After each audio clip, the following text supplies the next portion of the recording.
এতক্ষণে মহারানীর আসার সময় হলো, তা কোথায় ছিলেন আপনি? পাশের বাসার ভাবির সাথে গল্প করতে গেছিলাম, আর আমি তোমাকে এত কৈফিয়ত দিতে পারবো না।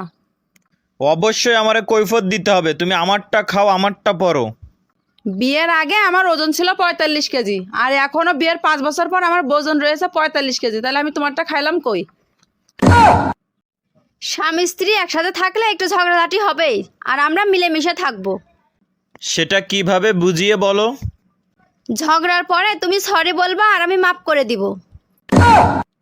দেখছো আমি তোমাকে কত ভালোবাসি, বাসার সব দায়িত্ব আমি তোমাকে দিয়ে রাখছি। হ্যাঁ, তুমি আমাকে কত ভালোবাসো। বাসন মাজা, কাপড় ধোয়া, রান্না করা, টয়লেট পরিষ্কার করা সব দায়িত্ব আমার দিয়ে রাখছো। আচ্ছা, আপনি কোন ক্লাসে পড়েন? আমি লেখাপড়া করি না। কেন, আপনি কবির কথা শোনেননি? লেখাপড়া করে যে গাড়ি ঘোড়ায় চড়ে সে।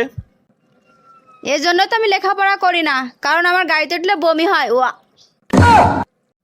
আচ্ছা, আমি যদি হারিয়ে যাই তাহলে তুমি কি করতে? খবরের কাগজে বিজ্ঞাপন দিতাম, কেউ যদি খুঁজে পান অনুগ্রহ করে আর ফিরিয়ে দেবেন না। আচ্ছা, তুমি আমাকে নিয়ে একটা কিছু বলো যাতে আমার মনটা ভালো হয়ে যায়। ভোট দেওয়া আর সিঁথিতে সিঁদুর দেওয়া একই, যাকেই দিবা সেই ক্ষমতায় থাকবে। বান্ধবী বুঝলি, সব জায়গায় শুধু ভয় আর ভয়। স্কুলে টিচারের ভয়, চাকরি করতে গেলে বসের ভয়, মরে গেলে বিচারের ভয়। দোষ, তুই যে বউ নিয়ে কিছু বললি না।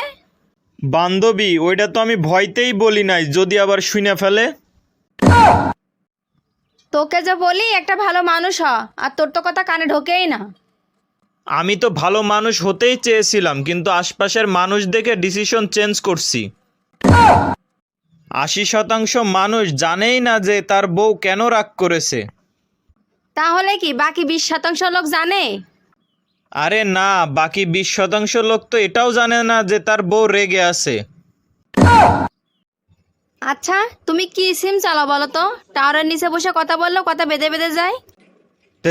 দেখো, সবসময় মস্কারা ভালো লাগে না। সামনের মাসে তো তোমার ছোট ভাইয়ের বিয়ে, তা তুমি কি দিয়ে মুখ দেখবে? কি দিয়ে দেখবো মানে? হারিকেন দিয়ে দেখবো।